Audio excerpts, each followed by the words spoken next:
very excited about it. Obviously, an opportunity for me to come back close to home.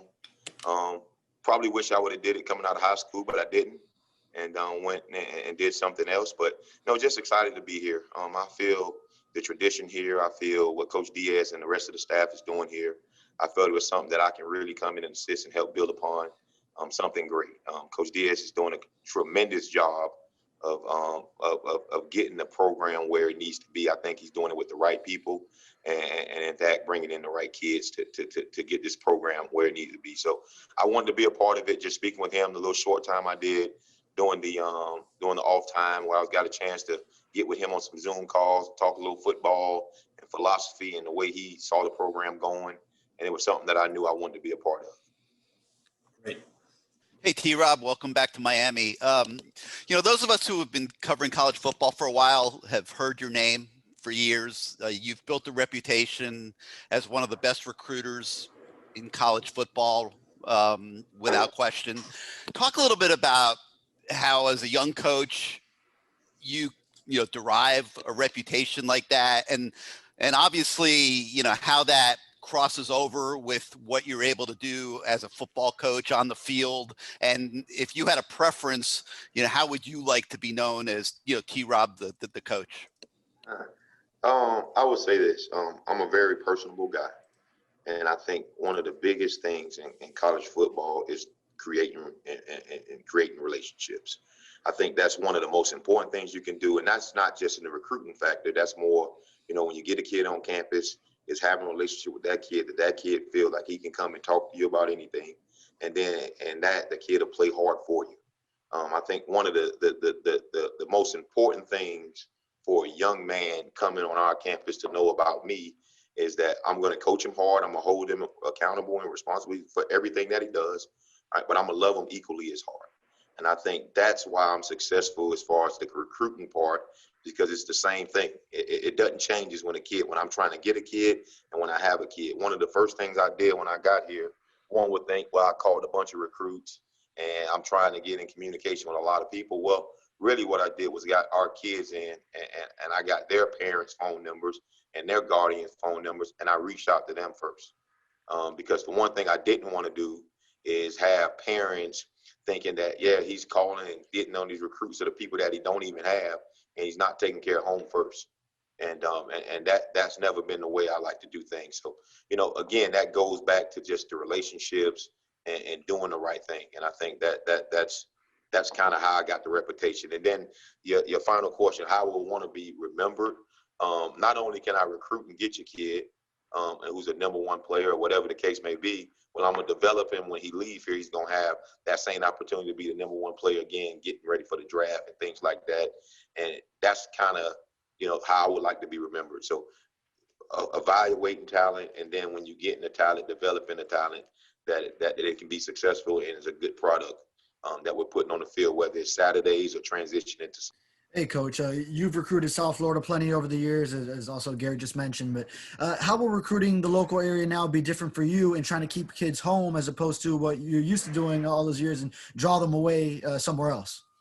I guess it'd be the difference between buying a house and selling the house. When you're buying a house, you're looking for all the stuff wrong to get the price down. All right. When you're selling the house, you're trying to make it look as best you can, so you can charge people more money. I guess the thing for me that's a little different, I can kind of utilize my experiences, right? Like, why didn't I come to the University of Miami is a question that if I was a parent, I'll ask. Did you have an opportunity to come? Yeah. Why didn't you come?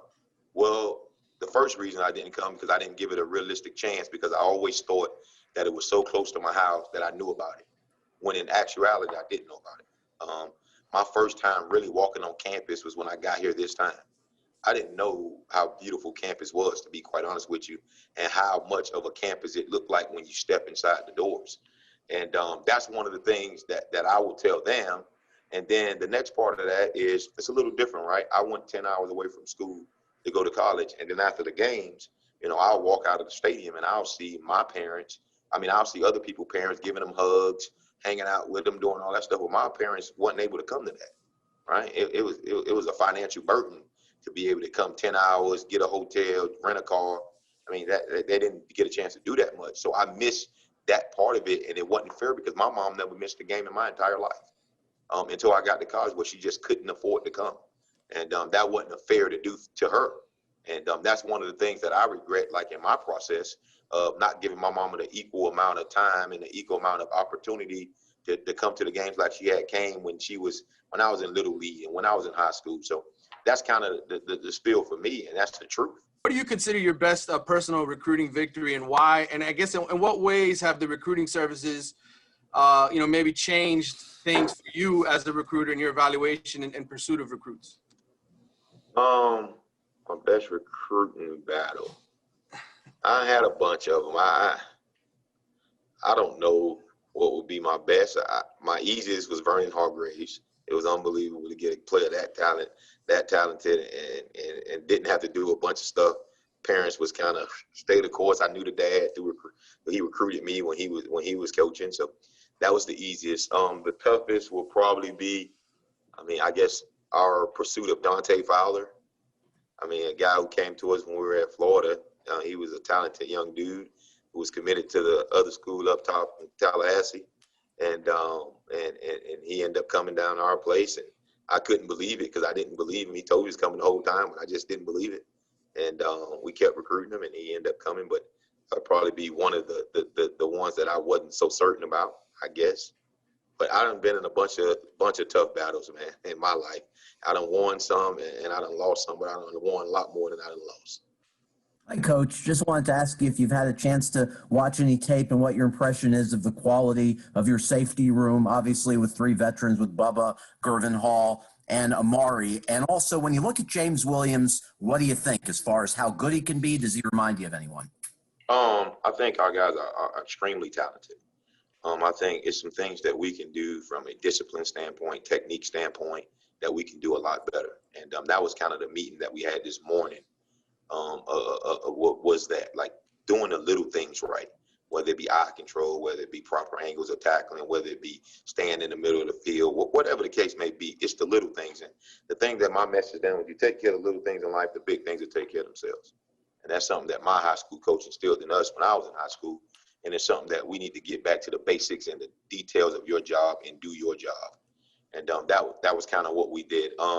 As far as the talent of the guys, I think they're extremely talented.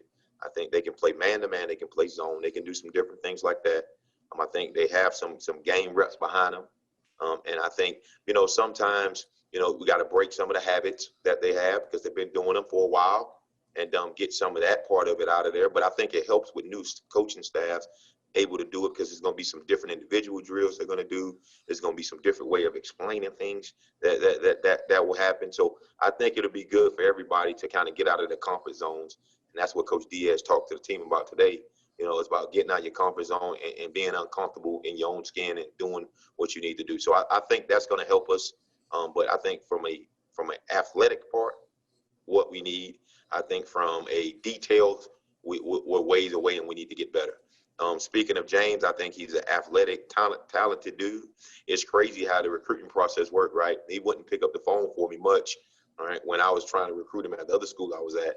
And then now, look at me now. So I called him as soon as I took the job, and I said, now, you've been running away from me for 2 years, all right, and telling me you're going to come down, you're going to hang out, and you never came. Now you got to be nice to me because I kind of control your playing time. So I was messing with him like that. And same thing for Cameron Kitchens and those guys.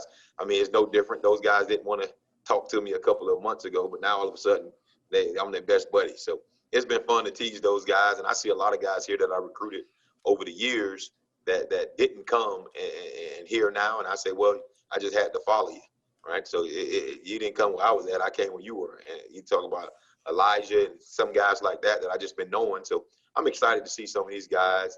And that's why I tell these kids, even in the recruiting process, as you go through it, like you never know. You never know. The same people you meet, my grandfather used to say, the same people you meet going up, you're going to meet coming down.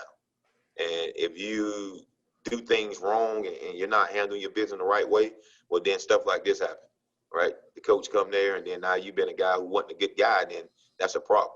But, those guys were great guys. Everybody handled their situation appropriately. So I'm excited about these guys, man. I'm excited to be here and be the new guy and get out of my comfort zone, to be honest. I've been with Coach Muschamp for 10 seasons consecutively, and I GA for him before that, a couple of years prior before that. But It's good for me to get out and do some different things, learn some different ways of doing it. It's more than one way to skin a cat.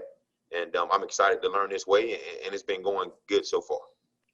Hey, Coach. You've been here a couple weeks already. I just wanted to kind of get your early initial thoughts on, some guys you've seen on tape, the 2022, 2023. Just how do you feel about, the quality of talent here in South Florida and in these upcoming classes that you've been able to kind of get ahead of and start watching? Yeah, well, obviously I can't talk about the recruits Yeah, of course. that way. But what I will say, this place is always filled with talent, and we're not lacking for that. And, the surprise is big people. We got a lot of big people around our area in these tri-counties that we're very excited about. And the key to the drill is to keep the big people staying home. And if we can do that, we're going to have a chance to be really, really good. And not just next year, but the year to year to year. It's going to be 3 to 4 years that we're going to have a chance to be really good, because big people change the complexity of a ball game. And you win up front, and that's just how you do it. And now, that'll never change. It's all this fast people and all that kind of stuff going on, but you win the games up front. And we got a bunch of big people around, and I think if we do a great job of keeping those guys close, then we'll have a chance. Yeah, Coach, I was curious about James Williams, just your impressions of his talent and maybe kind of the keys for him to be a productive player at his career at Miami. Obviously, I hadn't had a chance to put my hands on him and work with him that way. However, one just off tape, and I mean, he's a big man that can move. So always, watching his weight, making sure he's not getting overweight, because he is a big person. To play secondary and cover and do some of the things that we got to do. He got to do a good job with that, which he definitely will. But I speak to him all the time, and just kind of making sure academically he's finishing up the right way and doing all the stuff that he needs to do before he get here. But he's an exciting young player, and he's a physical guy, and he can play multiple spots. But I think that his home will be safety, and he'll be able to do all the techniques and all the things that we do because of his athleticism. Yeah, Coach, just want to ask you about Tyreek Stevenson and, what you know about him. What are your thoughts on his talent? Yeah, well, I played against Tyreek 2 years back to back. So I've been knowing Tyreek for a long time. We recruited him coming out of high school. He's a talented young man who did a really good job at the other school he was, playing some nickel, playing some outside at corner. We'll play him at corner here. And he's a guy that's big, long, and can run, and got ball skills, and he competes. But, his focus, from me knowing him, I guess 3 years ago when he was in high school as opposed to now, you can see how his focus has changed. Here's a guy who's coming in and he knows his business, and he needs to play well for him to accomplish and do all the things that he want to do. But, he's in a great mindset right now, and I'm excited about him. And he got a chance to be a really good football player and compete, to be out there and doing what we need him to do.